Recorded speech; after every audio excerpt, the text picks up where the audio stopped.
Imagine your body as a finely tuned muscle car cruising down the highways of life. What if the secret to a longer, healthier drive wasn't found under the hood, but in the rhythms of your daily habits?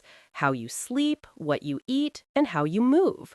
From the smoky scents of BBQs to the morning buzz of a coffee run, myths about health swirl around us like fast food wrappers in a storm. Tonight, we delve deep into the science behind these everyday choices, guided by an expert who will separate fact from fiction, unlocking the true keys to vitality and longevity. Welcome to our Health Insight series. Today, we're joined by Professor Orcus, a specialist who cuts through the noise around sleep, diet, and exercise. Professor Orcus, there's so much conflicting advice out there, especially about sleep. Some even say 4 hours is enough. Can you clarify why sleep is such a critical factor? Absolutely, Coco. Sleep isn't just downtime. It's the body's default state, like a car's engine resting but ready. From birth, sleep is our primary mode, and waking up is just the momentary state for survival activities, like eating or working. Sleeping only 4 hours a night is a dangerous myth.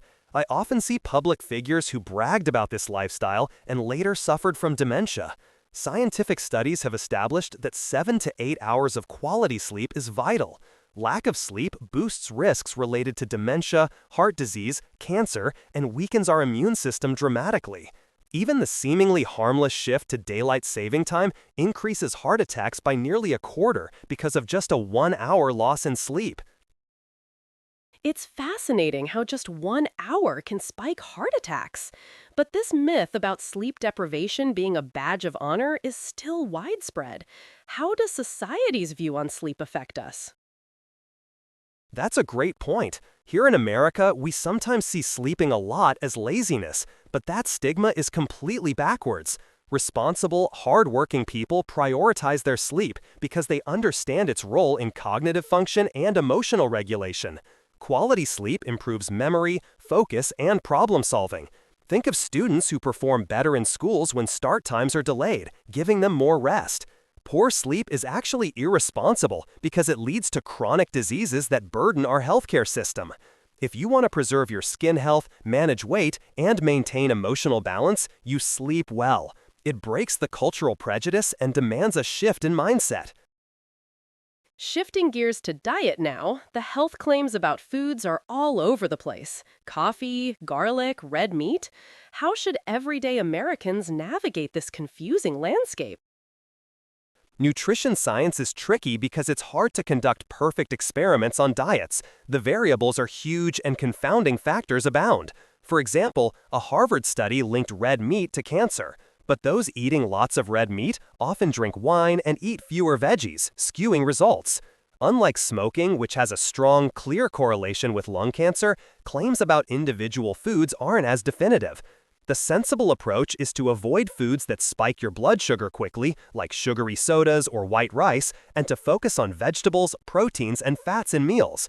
Also, meal timing matters. Finishing eating at least 4 to 6 hours before bedtime supports better sleep and digestion. Avoid late-night snacking or drinking alcohol late, as these disrupt your rest cycle. Meal timing and blood sugar spikes really seem like game changers. Can you explain the science behind carbohydrate order and intermittent fasting for the American lifestyle? Sure thing. After meals, our blood sugar spikes. If it stays high too long, that indicates insulin resistance and potential diabetes down the road. Eating vegetables and proteins first, then carbs last, can blunt this spike. Intermittent fasting is another powerful tool Americans can adopt. For instance, eating dinner by 6 p.m., then fasting until lunch around 11 a.m. the next day, about 17 hours, activates autophagy, your body's way of cleaning out damaged cells and refreshing itself. It's like taking your muscle car into the shop for a tune-up.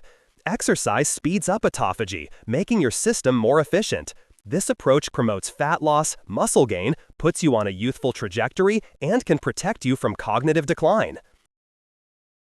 Speaking of exercise, many folks dread it, but you mentioned a specific type, Zone 2 training, linked to mitochondrial health.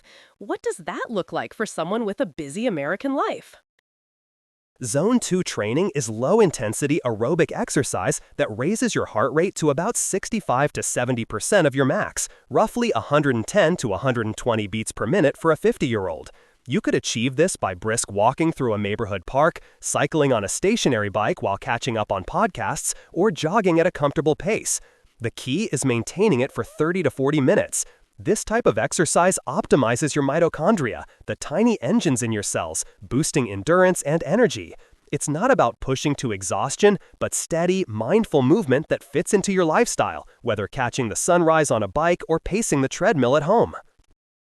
To wrap it all up, the trifecta of health and longevity hinges on prioritizing sleep first, managing diet wisely, not just what you eat but when, and engaging in steady Zone 2 exercise.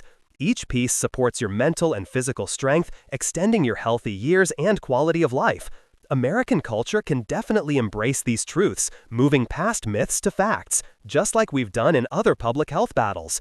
It's about responsibility, not sacrifice, and it starts with giving your body what it truly needs. Professor Orcus, thank you for shining the spotlight on the real secrets behind staying sharp and healthy. Now, if only we could fast forward daylight saving and skip that heart attack spike.